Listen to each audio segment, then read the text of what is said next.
রুদ্রা, তুমি কোথায় ছিলে? তোমাকে আজকাল দেখাই যায় না। প্রেমিকা পাওয়ার পর বন্ধুকে ভুলে গেছো নাকি? আরে নীলা, একদমই না। তোমায় দেখে ভালো লাগলো। তুই আমাকে কিভাবে ভুলতে পারিস? তুই তো আমার বেস্ট ফ্রেন্ড।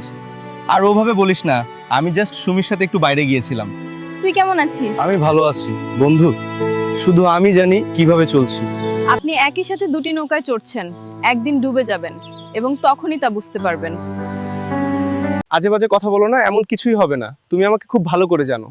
যাই হোক, আমি এখন বাড়ি যাচ্ছি, পরে কথা হবে। আচ্ছা, একদিন তুই নিশ্চয়ই আমার কাছে ফিরে আসবি। তুই আমাকে কখনো বুঝিসনি। সারা দিন ধরে সেই শয়তানের কাছ থেকে কোনো খবর নেই, একটা ফোনও না। ঠিক আছে, আমিও আর তাকে ফোন করব না।